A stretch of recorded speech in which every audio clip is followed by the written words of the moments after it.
घायल लोगों से की मुलाकात, अस्पताल में घायल लोगों का हाल जाना। मुलाकात के बाद पीएम मोदी का एक्सपोस्ट लिखा, साजिश रचने वालों को न्याय के कटघरे में लाएंगे, घायलों के जल्द स्वस्थ होने की कामना। जम्मू कश्मीर के उपराज्यपाल मनोज सिन्हा ने दिल्ली में हुए ब्लास्ट पर कड़ा ऐतराज जताया, कहा आतंकवाद देश की शांति और युवाओं का भविष्य बर्बाद कर रहा है। उपराज्यपाल ने बताया कि आतंकवाद सिर्फ नफरत और हिंसा फैलाता है, भाईचारे को कमजोर करता है। कहा आतंकवाद ने कश्मीर के युवाओं का जीवन प्रभावित किया है और विकास में बाधा डाली। भारतीय सेना प्रमुख जनरल उपेंद्र द्विवेदी का बयान, कहा ऑपरेशन सिंदूर से सबक सीखे, भविष्य की जंग के लिए तैयार है। कुपवाड़ा में भी पुलिस की बड़ी कार्रवाई, पुलिस ने प्रतिबंधित जमाते इस्लामी के सदस्यों के घरों और परिसरों पर बड़े पैमाने पर छापेमारी की। लाल किला के पास हुए धमाके के बाद सुरक्षा एजेंसी अलर्ट पर, जम्मू कश्मीर पुलिस की टीम मौके पर पहुंचकर एनआईए को जांच में सहयोग कर रही है। सीआईके ने श्रीनगर पुलिस की मदद से शोपियान के इरफान अहमद वागे को फरीदाबाद में गिरफ्तार किया। श्रीनगर में मस्जिद के इमाम इरफान फरीदाबाद मॉड्यूल में विस्फोटक बरामदगी मामले का पहला सुराग है। मौलवी इरफान अहमद की पत्नी को पुलिस ने पूछताछ के लिए हिरासत में लिया है। पहले ही श्रीनगर से इरफान अहमद को हिरासत में लिया जा चुका है। जम्मू कश्मीर के शोपियान में पुलिस ने कई जगहों पर छापेमारी की, जमाते इस्लामी कार्यकर्ताओं के ठिकानों पर छापेमारी की। नदीम में डॉक्टर हमीद फयाज और चित्रगाम में मोहम्मद यूसुफ फलाही के घरों की तलाशी, पुलिस से जानकारी साझा की। जम्मू कश्मीर के कुलगाम में छापेमारी, प्रतिबंधित संगठन जमाते इस्लामी के 200 से ज्यादा ठिकानों पर छापेमारी। कुलगाम में पिछले 4 दिनों में 400 से ज्यादा तलाशी अभियान, 500 लोगों से पूछताछ कर हिरासत में लिए गए। दिल्ली ब्लास्ट के बाद बारामूला के सोपोर में भी पुलिस की छापेमारी, जमाते इस्लामी के 30 से ज्यादा ठिकानों पर छापा। एसएसपी रामबन अरुण गुप्ता ने सेना, सीआरपीएफ और खुफिया एजेंसियों के साथ संयुक्त सुरक्षा समीक्षा बैठक की अध्यक्षता की। बैठक में आरआर, सीआरपीएफ, सीआईडी और केंद्रीय एजेंसियों ने भाग लिया। रामबन में एसएसपी अरुण गुप्ता के अगुवाई में शीतकालीन सुरक्षा रणनीति और आतंकवाद विरोधी तैयारियों पर चर्चा। एसएसपी ने सभी एजेंसियों को सतर्क रहने, खुफिया साझेदारी और जिले में शांति बनाए रखने पर जोर दिया। जम्मू कश्मीर में बजरंग दल ने पाकिस्तान की साजिश के खिलाफ प्रदर्शन किया, आतंकवादी गतिविधियों में शामिल सभी व्यक्तियों की जांच की मांग। अवंतीपोरा में जमात इस्लामी के ठिकानों पर छापेमारी, कई जगहों पर डिजिटल उपकरण बरामद। दिल्ली ब्लास्ट मामले की जांच के लिए एनआईए ने 10 अधिकारियों की विशेष टीम गठित की। टीम का नेतृत्व एडीजी विजय सहारे करेंगे। इसमें आईजी, डीआईजी, 3 एसपी और डीएसपी रैंक के अधिकारी भी शामिल होंगे। दिल्ली ब्लास्ट के दौरान कई वीडियो क्लिप और सीसीटीवी फुटेज दिल्ली पुलिस और केंद्रीय जांच एजेंसियों को मिले। इन फुटेज का इस्तेमाल ब्लास्ट की जांच और संदिग्धों की पहचान में किया जाएगा। लाल किला चांदनी चौक इलाके में सीसीटीवी में ब्लास्ट की तस्वीरें कैद, लाल गुब्बारे की तरह धमाके का असर दिखाई दिया।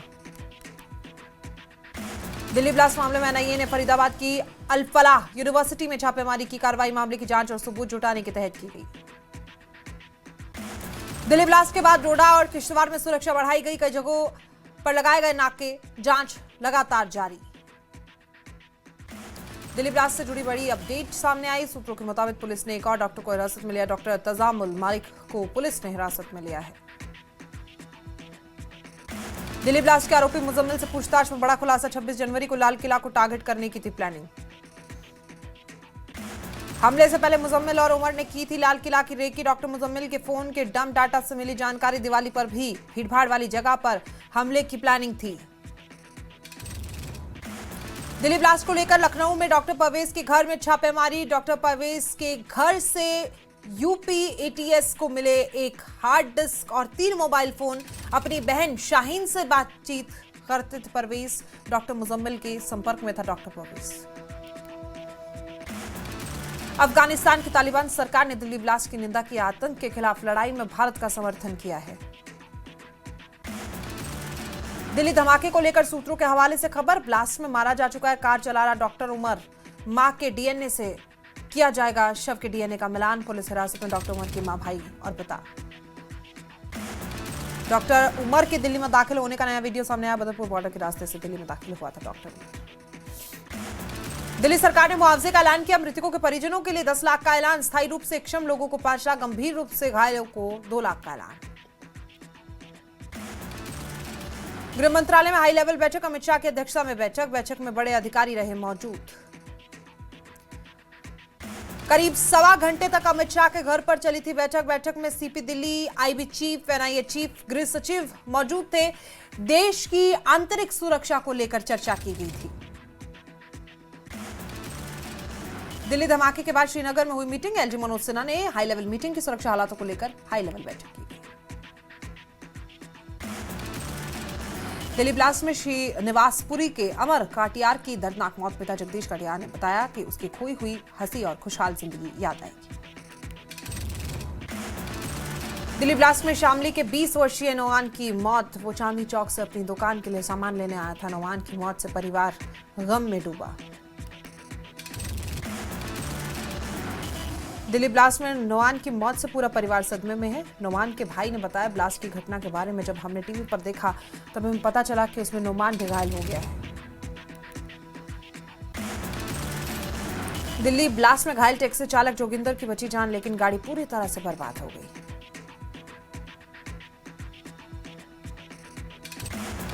दिल्ली ब्लास्ट में घायल जोगिंदर का अस्पताल में इलाज जारी। जोगिंदर धमाके से पहले लाल किले मेट्रो की सवारी लेकर जा रहे थे। हंदवाड़ा में दिल्ली ब्लास्ट में मारे गए लोगों को श्रद्धांजलि दी गई। हंदवाड़ा में निकाला गया कैंडल मार्च। कानपुर के जीएसवीएम मेडिकल कॉलेज में प्रवक्ता पद पर रहे डॉक्टर रॉयलन के पास AK-47 मिलने की मिली थी जानकारी। उनका लोक सेवा आयोग से चयन हुआ था। मेडिकल कॉलेज प्रशासन ने रिकॉर्ड जांच की और डॉक्टर संजय काला ने इसकी पुष्टि की। दिल्ली ब्लास्ट को लेकर इंजीनियर रशीद की भूख हड़ताल। आज से 2 दिवसीय भूख हड़ताल पर इंजीनियर रशीद। लखनऊ में UP ATS Jammu Kashmir police ने डॉक्टर शाहीन के भाई डॉक्टर परवेज अंसारी को हिरासत में लिया। मणियाव स्थित उनके घर से मोबाइल, लैपटॉप, हार्ड डिस्क जब्त किए। लखनऊ में डॉक्टर मुजम्मिल ने 13 सितंबर को लिया था कमरा। इसके बाद कभी कमरे पर नहीं आया था डॉक्टर मुजम्मिल। मुजम्मिल ने कमरे का 2 महीने का दिया था एडवांस रुपया। 3 दिन पहले मुजम्मिल ने कश्मीर से आए 2 लोगों को रूम में रखा था, सामान दिया। दिल्ली ब्लास्ट के खिलाफ सोनमर्ग हंदवाड़ा में गुस्सा। लोगों ने कैंडल मार्च निकालकर श्रद्धांजलि दी। मृतकों को, गुनहगारों को सख्त सजा देने की मांग की गई। कुलगाम पुलिस के आतंकियों के खिलाफ कार्रवाई तेज। दिल्ली धमाके के बाद श्रीनगर जम्मू नेशनल हाईवे पर सुरक्षा कड़ी। एसएसपी अनायत अली चौधरी का बयान। कहा, संवेदनशील क्षेत्रों में सतर्कता बनी रहेगी। दिल्ली धमाकों के बाद जांच जारी, आगे की जानकारी जल्द साझा की जाएगी। दिल्ली बम ब्लास्ट के बाद कठुआ के लोग गुस्से में। बरवाल गांव में पाकिस्तान और जैश ए मोहम्मद के पुतले जलाए गए। स्थानीय लोगों ने पाकिस्तान को बड़ी चेतावनी दी। दिल्ली ब्लास्ट मामले में 2 लोग हिरासत में। कश्मीर से 2 लोगों को पुलिस ने हिरासत में लिया। आमिर राशिद, तारिक अहमद डार को हिरासत में लिया गया।